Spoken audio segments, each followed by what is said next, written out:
To many people, Israel is a place of Bible stories and ancient ruins.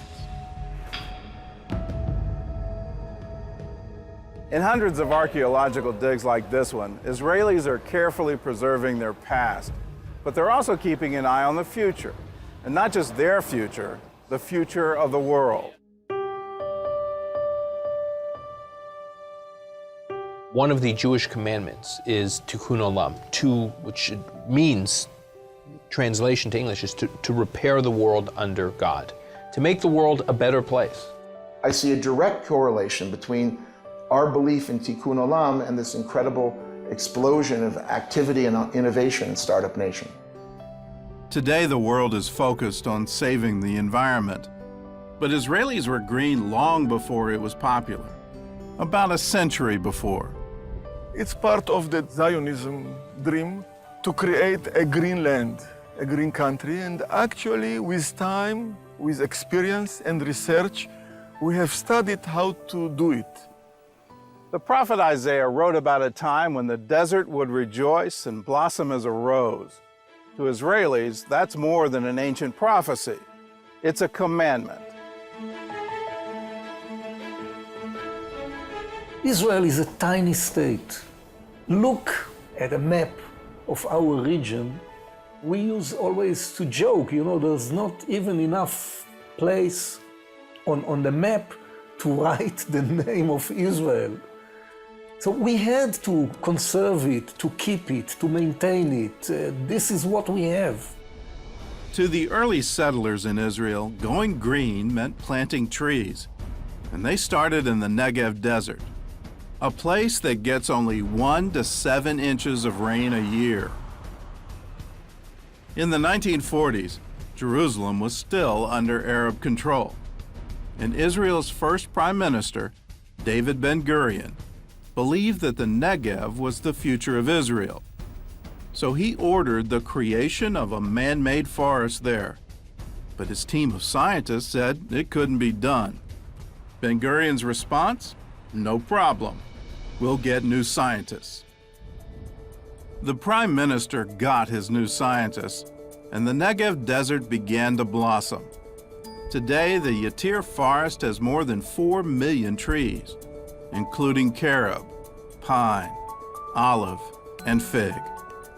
Israel is amongst the fewest countries in the world that at the end of the 20th century, there are much more trees than were at the beginning of this century. Till now, we have planted over 240 million trees, which is a nice number to this small country.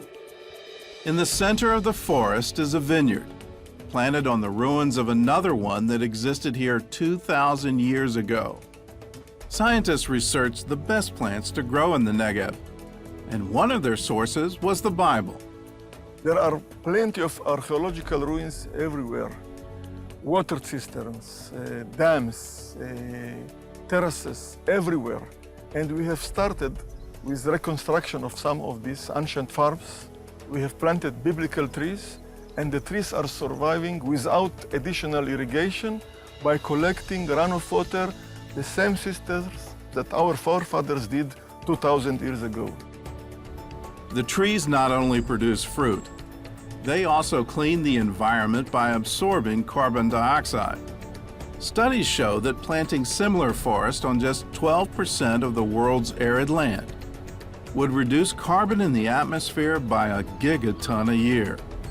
That's equal to the carbon output of 1,000 coal plants. Today, scientists from around the world come to Israel to study the Yatir forest. We like to serve. We are proud to serve all our achievements to other countries. And of course, we want to share our knowledge and study from other countries' experience. Israelis are not only working to protect the environment, they're also looking for new ways to keep the country running without oil. Israel itself, it's a beautiful country, a country definitely worth visiting with tremendous, lush, interesting areas, but we don't have the traditional gold mines and massive oil and diamonds. We basically have a country of human resources rather than natural resources. So we very much value what little we have. Israel may be short on oil, but it does have one natural resource that's virtually unlimited. Israel's greatest natural resource, sun. We do have a lot of sun here. It's a hot place, so we produce solar energy. For much of the year, the sun beats down on a land that's mostly desert. But what some might see as a liability, Israel has turned into an advantage. Israelis have been using rooftop solar panels since the 1950s, when they were still unheard of in the rest of the world. 90% of Israeli homes have a solar water heater. There's nowhere else in the world that has that kind of thing. In 2011, Israel's first commercial solar field was completed in the southern Arava Valley. The company, Arava Power, now has 9 other fields under construction and plans for 40 more energy projects in Israel over the next 3 years. Their goal is to supply 1/10 of Israel's power. The company's founders are now building solar fields in several third world countries like Haiti, Ecuador, and Rwanda. The solar field in Rwanda should be up and running by the end of 2013 and will provide 8% of Rwanda's energy. Israel has been a leader in clean technology from the beginning. Part of it also is that our neighbors have had a lot of oil and have sort of corrupted the world economic system and the world political system and used it unfairly to impose, I think, sometimes harmful ideologies.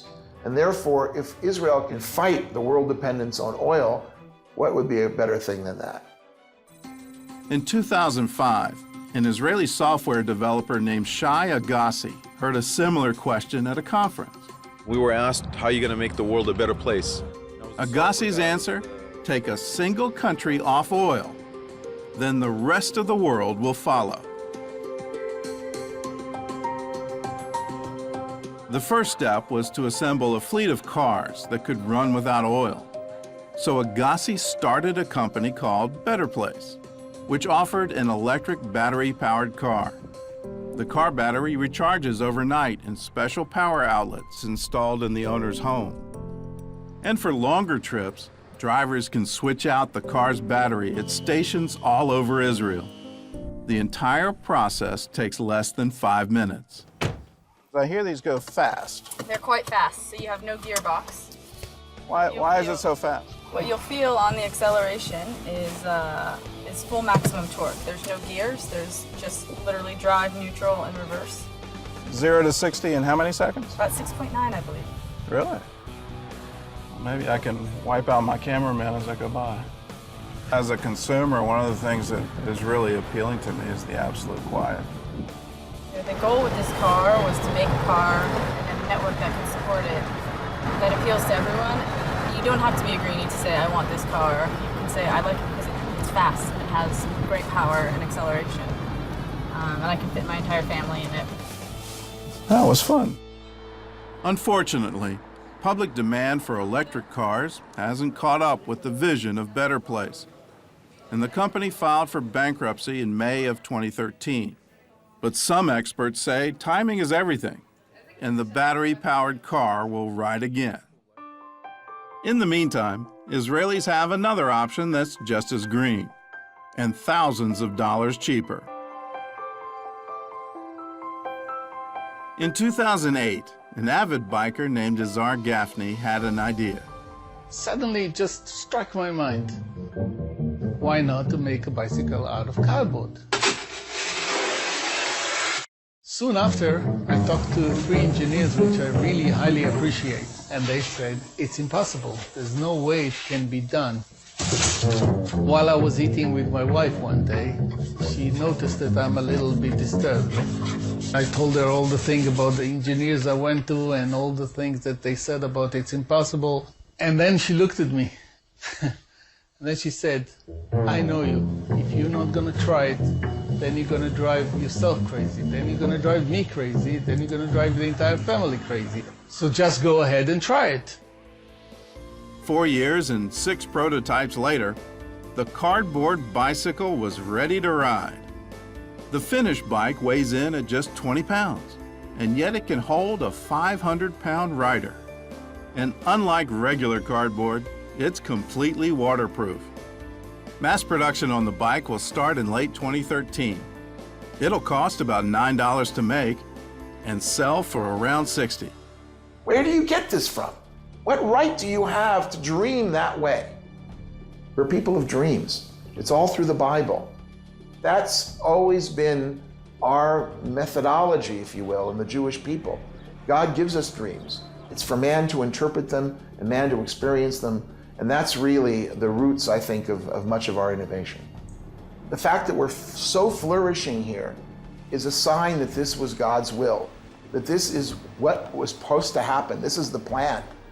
We're good people. We're family-oriented people. We have an incredible army and society.